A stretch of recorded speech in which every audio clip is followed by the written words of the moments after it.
Remue ménage. Remue ménage.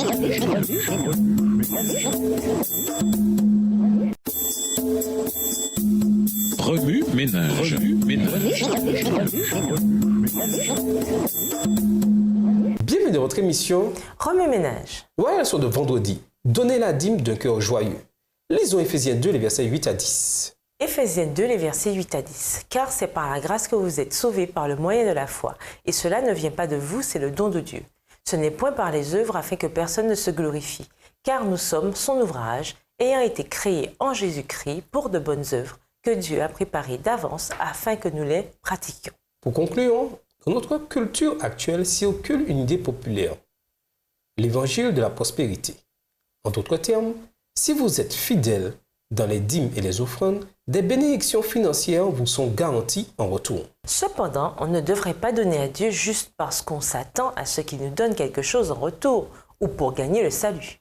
Donnons simplement par amour pour lui, parce que nous voulons adorer notre Créateur et célébrer le don de la vie éternelle qu'il nous donne en Jésus. Quant aux idées, cherchez spécifiquement où vont vos dîmes et offrandes et combien elles profitent non seulement à votre église locale, mais aussi à l'œuvre de Dieu en général. Comprendre où va votre argent et son impact sur les autres peut rendre plus facile de donner la prochaine fois qu'on passera le plateau à offrande. Dessinez ou peignez une image illustrant l'histoire de la veuve dans Luc 21, les versets 1 à 4. Assurez-vous d'y inclure Jésus qui la regarde en train de donner. Partagez votre œuvre avec votre classe de l'école du sabbat ou votre petit groupe. Soutenez un ministère local en faveur des nécessiteux, soit par vos dons financiers, soit par votre temps.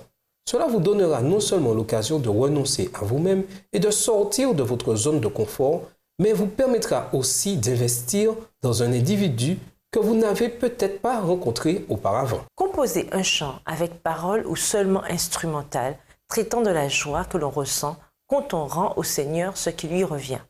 Interprétez-le devant votre classe de l'école du sabbat ou votre petit groupe. Faites une liste des domaines de votre église auxquels vous contribuez actuellement.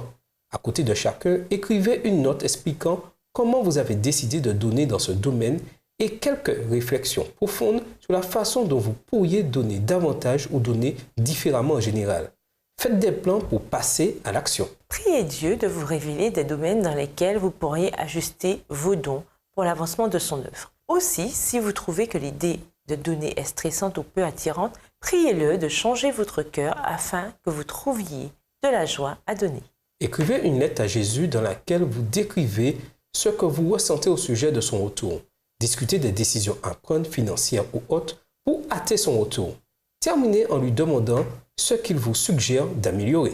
Pour aller plus loin, nous vous invitons à lire dans le livre Jésus-Christ, le chapitre 67, écrit par Ellen G. White. Dans le livre Conquérant Pacifique, une église généreuse, chapitre 32, livre écrit par Ellen G. White. Et dans le livre Faith and Finance, écrit par la NDA Stewardship Department. Au revoir. Et à demain si je veux. Remue ménage.